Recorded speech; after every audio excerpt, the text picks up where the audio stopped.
What is up, you guys? It's your spiritual freak godmother, and I am back. Okay, I am back with another reading. Okay, today is going to be a love reading. As always, we're gonna go ahead and tap into some divine love, some divine counterparts. What you got going on, King? Go lay down.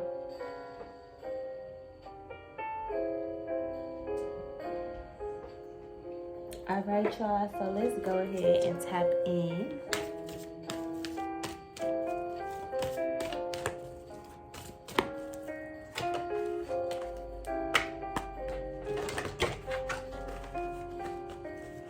Spirit, God, sending messages. God first, baby. What messages do you have for my collective regarding their lover, their spouse, their significant other? What messages do you have? 333, okay? 333, I'm hearing 333. 333. 333.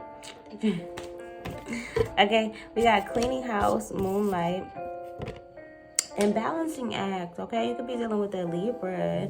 I'm seeing like the scales being balanced. Okay, you got 1111. You got 111, but you also have a 6 here. Okay, 6 is the number of the past. This is like looking at certain things that you've been through and kind of realizing like you're not reacting the same way that you used to. I'm not wilding up like I used to. I'm not the thing that I know. Yeah, I feel like you left a trail of like broken hearts behind you and you don't even know it.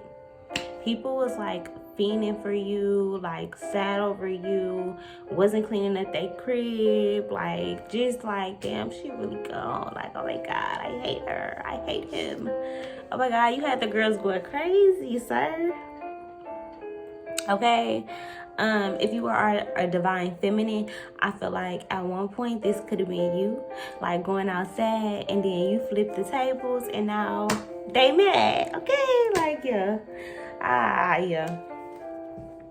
All right, let's tap into it. I kind of want to look at the cards. Somebody could have a little yellow cat. A cute little cat that likes to sit in the windowsill, likes to people watch, okay?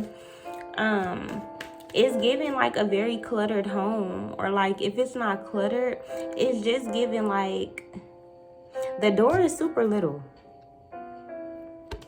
So it's like, okay, you could be very tall, okay? You could have played sports, or like you could be a girl like who was on a volleyball team, or like, what is a spike? What kind of sport is a spike? Okay, you could have been spiking it. Somebody could have spiked your drink at one point.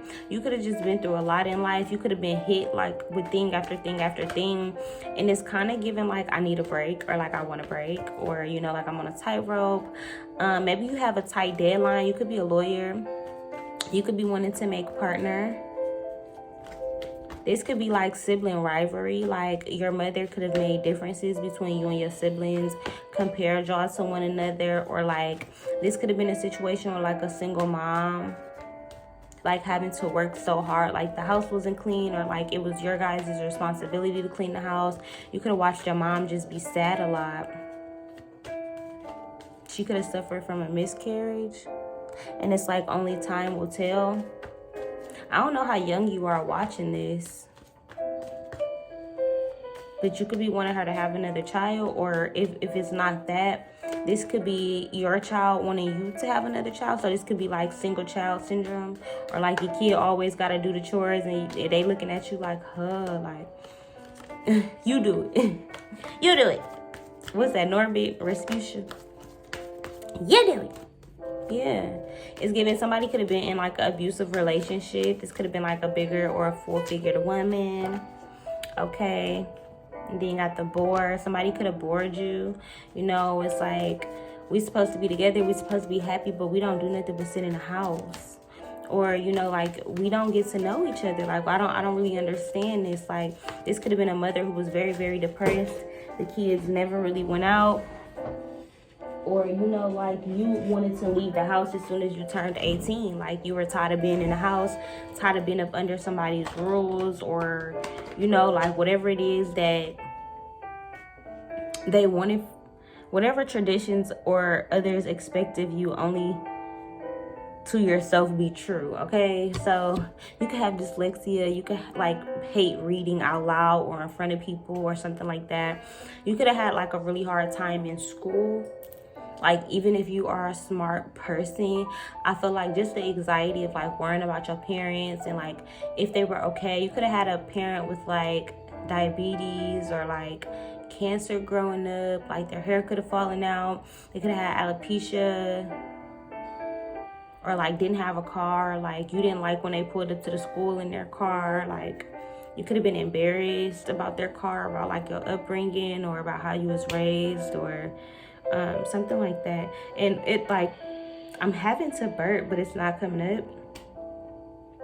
So it's giving like getting all choked up. Like, you could have got hit in school by your parents and it was like, it was embarrassing. Like, she could have slapped you in front of people. She could have been abusive. It doesn't have to be like physically abusive. It could have just been mentally, like always comparing you to other people or always drinking or something like that.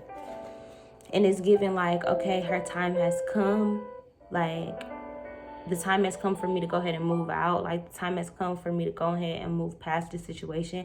Or the time has come where she's coming to you and maybe she's apologizing. She could have stopped drinking, getting her life on track, like realizing the damage that maybe she's done to you guys, or, you know, something like that. It's definitely feeling like somebody could be dealing with like some abandonment issues where it's like, okay, I really do have to heal this within myself if I want to move forward. If I want that love of my life, if I want that dream love, like I have to be able to balance everything. I can't just focus on my kids all the time. I gotta get out there and date. Or I can't just focus on work all the time. I want to go out to the bar sometime, or I want to go kick it, or I want to go lay up, or I want to go to the family functions. Like, it's more so giving like learning to balance out the things that you want most in your life. Like, yeah, money is cool, but all these hearts are being thrown away. So it's like, maybe you feel like you're letting people down, or people are letting you down, because all the responsibility is kind of falling on you. Like, you're worried about things at 11 years old that little kids should not be worried about at 11 years old.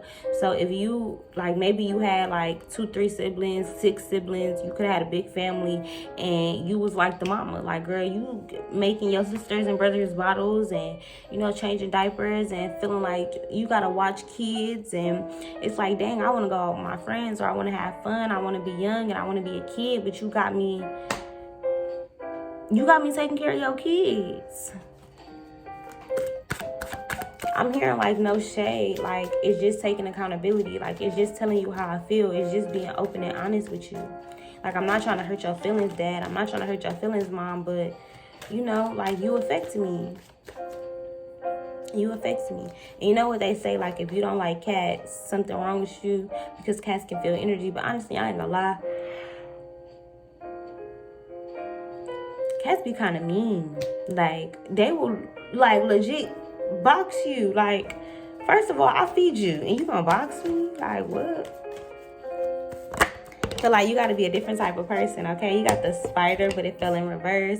It says, travel will open up new possibilities and one special connection. For some reason, I just seen Tiana and the hoodoo man, or the voodoo man. When I put this card out and it was in reverse, somebody could be a widow or a black widow. Like, what's it called? Eve's Bayou. Somebody could have had like a weird relationship with the father or a mother. It doesn't have to be sexual, but it just feels like you taking on a role. This like a son taking on a role, like emotionally doing things that a husband supposed to do. Or a little girl, her name was Cicely, like doing things that like a mother would do, or telling the mother like, don't drive daddy away. Like, girl, you don't even know what daddy be doing to me, so what are you talking about? Like, get out of my business, okay? But yeah, somebody could be like a widow or a black widow. Like, somebody could have lost like a lot of men in their life. Like, a lot of their boyfriends could have passed away, husbands could have passed away. This could be like feeling like you cursed, or feeling like something wrong with you, when in reality you love so much, your heart is so big that you choose people who may be already on a path to destruction. And it don't have to mean like they're doing something bad. It could have been a freak accident, like a car accident or something like that. Or something accidental. They went into surgery and never woke up or something like that. And it just feels like it was always destined to happen. And it had nothing to do with you. This is not your fault, or it's not on you. So with the black card, with the widow being in reverse, I just feel like this is forgiving yourself. Even though there's nothing to be forgiving, you know. But I feel like still for your own sanity, it just feels like you got to get out your head about what was lost, or about, you know, grieving this person. Because I feel like, I don't know what you believe in, but I feel like their life is better, you know, not being here. They could have been miserable. You know, I speak from firsthand experience. I lost a spouse, and he used to always say how he didn't want to be here no more. Some of his last words he said to me was, you ever feel like you just didn't ask to be here, you just got dropped here? 2 days later, he passed away. Well, he didn't pass away, but he was in a coma 2 days later after we had that discussion. And he always talked about being depressed and being sad. And now I feel like he's at peace not being here. You know, like being here was torture, or it was sad. It was disheartening. It was traumatic. You know, we lost so many children together, and he has his own things going on in his life that he was battling with and suffering from. So a lot of the times you don't know the soul contract that God had with somebody. You know, you don't know what contract they have for their next mission. It could solely be to help you from the other side. We don't know. I don't know. Like, my word is not bond. Even with these readings, it's like you got to go to God about that. I can only tell you what I see. I can only tell you what I feel.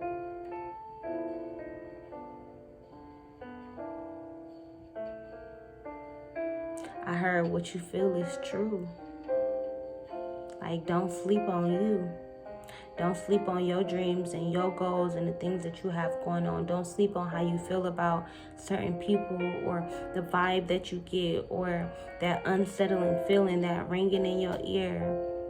Don't allow what the world tells you to be true, to be bond, to be your everything. God is your everything. God gonna tell you the answers, okay? God sends you messages through everything. Like, I hugged a tree today, and I just felt like strength. Like, I just felt like I was looking at the tree, and I'm like, you harness so much energy. Not only do you help us breathe, but you house squirrels to play and run up you, birds to create nests, leaves to have a place to grow. You're so deep rooted into the ground, we don't even know where your roots end. There's so much about you that we don't see. And then today I was watching 12 Years a Slave, and he was rowing on tree branches, and I'm like, you are so multi-purpose. Like, you are everything. Something that people don't even really take a second look at. And at first I was embarrassed because I live in the hood, y'all. Plenty of people, and I live in, when I say in the hood, I mean like on a busy ass street, where plenty of people probably looking at me like, girl, what is you doing? Okay, what is you doing? Why are you hugging that tree? And I'm just like, at first I didn't want to hug it. I'm like, dang, I'm gonna go the other way. Excuse me. I'm like, I'm gonna go the other way so that they don't see me, and I'm gonna hug it from behind. And then I'm like, no, like, I'm gonna hug this tree. And I hugged that tree. And I felt good, and I got plenty of messages. But then when I was done hugging the tree, I ended up looking down, and there was a dead squirrel right next to the tree. I'm like, damn. And it was kind of like ate up a little bit. And I'm just like, dang, like, why I have to see that? But then it's like, that's a transition for you. Even the carcass of this squirrel was feed for somebody else, for something else. So who am I to be disgusted or judge or feel some type of way about the phases of life? Right? So I feel like y'all are ushering in like true love. Like true love. Where we gonna go through phases together, where I'm not gonna sit up and automatically assume that it's a third party situation. Maybe your person has something going on internally or mentally, emotionally, spiritually. They could be fighting things that you don't even know they're fighting, and everybody wanna yell third party situation. When a third party situation is their negative thoughts and how they feel about themselves. This is like not getting up under somebody new. This is not, oh, I'm going to date the next person. Oh, I'm going to see what else is out there while this person heal. No. Because you're not healing as you're doing that. You're going through different lessons. You're healing through different lessons with different people. But one thing about it, it's going to be hard with anybody that you love. With anybody that you date. You dating a nigga who only want to fuck, that's going to hurt. Even if you do find a new lover that's going to love you the way you want to be loved, y'all still going to go through shit, even if it's not cheating. It could be financial problems. It could be learning to raise the kids together. It could be not being fertility issues. It could be getting pregnant too fast. It could be family issues. This person don't like your mama. This person don't like your cousins. And like, it could be anything. So I feel like I don't want to give y'all the message, oh, go get under somebody new just because love isn't here right now. If you have a lover and God is telling you and putting it on your spirit, I feel like I'm talking to somebody who finna get married. I'm finna cry. True love, unconditional love is loving somebody through the storm. Loving somebody through the moonlight. When it looks dark and when it looks sad and when it looks lonely and fearful.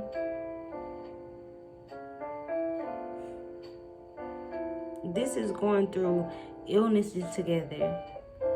This is going through trials and tribulations and the loss of family members and the loss of jobs and career changes, belly changes. Maybe a nigga getting a beer belly and shit. Like, I don't know. But there's just, don't give up. Don't give up on love because it feels hard. And I'm not telling you to not create boundaries. Because you know when you've had enough. You know when a person is not for you.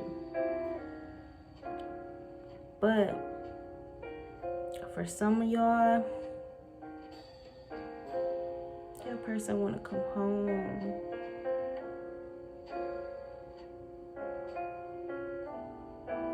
Want to clean house, want to help you move. You're about to be moving in with your person. It's giving clean house, like sweeping them skeletons about the closet, telling each other, this is what I've been through in life. These are people I done slept with. This what done happened in my life. Oh, I done been raped, or my parents abused me, or I used to take drugs. I used to self-harm. I used to cut myself. I used to burn whatever. I don't know. This feels like deep, deep, deep conversations. Spending hours laying up just talking. Getting to know each other, so praying for each other. Instead of, oh, this nigga talking to another bitch, this nigga ain't hit me up. Oh, this bitch a thought she out here in the clubs. Nah. If your person in the club and you don't like that, pray them up out of that. Pray them up out of that. Go to God about them. And if that's not the person for you, God gonna reveal that. But God is asking you to change your heart posture to just love. To be committed. You say you want marriage. You say you want commitment. You watching all these readings about your lover coming back.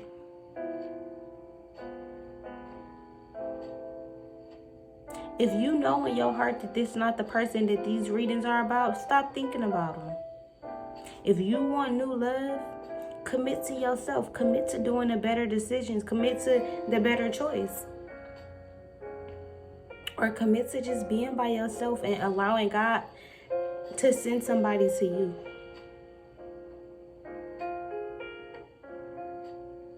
Get out your head about third-party situations. We are grown.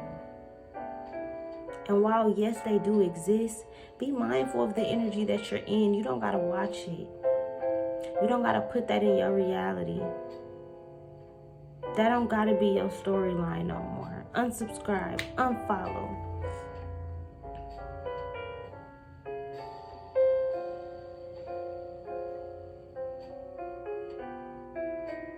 I'm hearing vacation, 420, bathroom pictures, foggy, smoky, purple, royal. Somebody's name could be royalty. You could be wanting to name your little girl royalty. Your son name could be king. Daughter name could be queen. I'm just hearing royalty. This is a royal bloodline. You are meant to be married. You are meant to be partnered up. God has a divine counterpart for you. If you are already married, this is literally changing up the communication, changing up how y'all love each other, going to church together, going to sermons together. I don't know if you don't believe in church, going to the masjid together, going to nature together, going to pray together, going to journal together, choosing to communicate with each other differently. Instead of every time you get mad at him, you kicking him out. This is you telling him, okay, you go on the couch. And then upgrade it from that to, I don't care how we mad, we are at each other. You not going nowhere. You finna lay next to me. I'm gonna get on my phone or I'm gonna read my book. You do what you finna do, but we gonna sit right here together until we not mad no more. When your person gets silent, when they pulling away, instead of automatically assuming something, go to God. I hope they okay. God, send them some of my love. Protect him, protect her. Make sure they straight. Everything ain't about you. Everything we take so personally in these love connections, and everything ain't about you. Love is not a selfish thing. So sometimes you have to push you to the side and realize, oh no, my person may not be showing up for me a lot, but they showing up. They might need me to show up a little bit extra this year, and then next year he got me.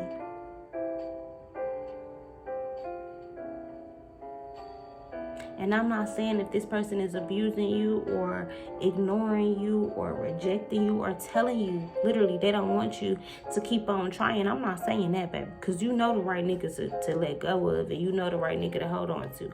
And if you don't, ask God to reveal that to you. If you still sleeping around, ain't nothing wrong with it. But ask yourself, am I doing this for you or me? Because I done it. One thing about God's chosen people, we look for love. We do. A lot of us chosen people who have been hurt or abused. One thing about me, I was molested. And I was raped while I was pregnant by my own child's father. Not my boyfriend that passed away, by my baby daddy. But I feel like I was molested at 4 for the first time. So for me, I feel like at a young age, I was taught to believe that a nigga touching me or trying to be intimate with me meant that he loved me or that he liked me. Because the first person to do it was my cousin on my dad's side. My cousin. So of course, to me, that's love. That's family. It was never strangers. It was always people that were close to me, that were supposed to love me. So every man that I dated, I felt like they got to get a piece of me. This gonna make them love me. This gonna make them come back. Until God pulled me up out of that. Until God convicted me. And told me that the right man who is going to love me is going to heal my sexual trauma. Is going to make me choose me, which meant for me celibacy, not giving my body away, not choosing to give myself to somebody who did not want to commit to me. It took time. I kept fucking up. I said I was celibate for a whole year. That shit went right out the window. Cause I wasn't dating at first. It's easy when you're not dating.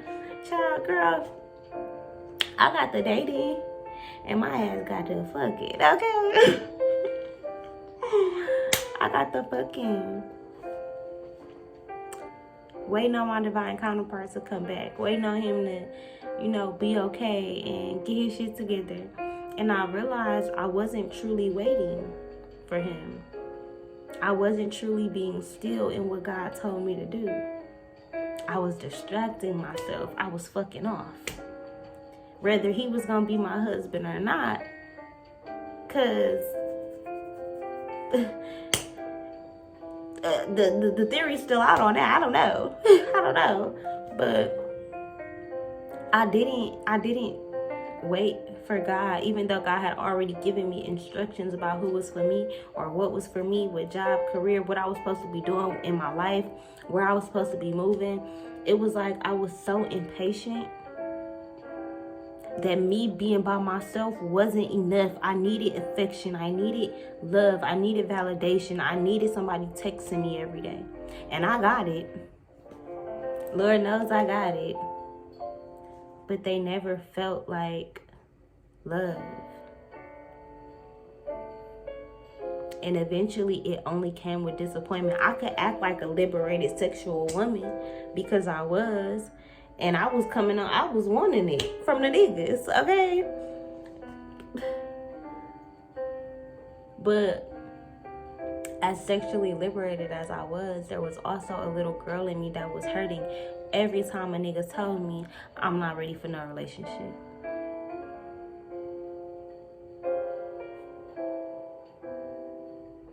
So eventually, I asked God to just prepare me for marriage. I told God I was ready. God said, show me. Don't wait in vain. Wait in peace. And I got you. And that's exactly what I'm doing, baby. I'm peacefully waiting for my king.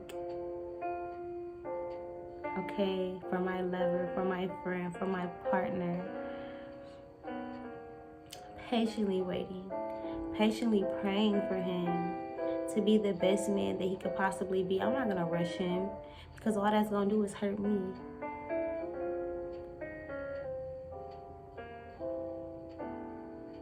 This season, it's about going after the things that you want.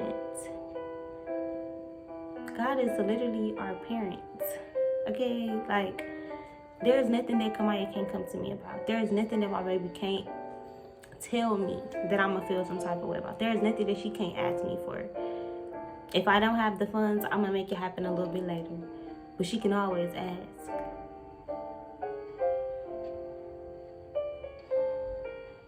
So I don't ever want to feel like I can't ask for things. I can't come to God with my woes. I can't tell God, oh, I really want a baby. I don't care how many years I've been praying for it or manifesting it or whatever you want to say. It don't matter. I'm never going to stop. I'm going to continue to come to God and be my most vulnerable. Because that's what love is. Being able to sacrifice your humility to be vulnerable. Being able to sacrifice embarrassment or rejection to go after the things that you truly desire and the things that you truly want. I want marriage. I want babies. I don't care about finances and all that. That's gonna come. When I'm with my spouse, I can get it by myself, but God favors marriages. Things multiply in marriages. Okay, so I just feel like everything that I desire is gonna come, baby steps. But I gotta do my work, just like y'all gotta do y'all work. Don't wait in vain. wait patiently. Okay, I hope you guys enjoyed this read. If you did, give this video a thumbs up, leave a comment down below, share it on all your social medias. And I am out of here, you guys.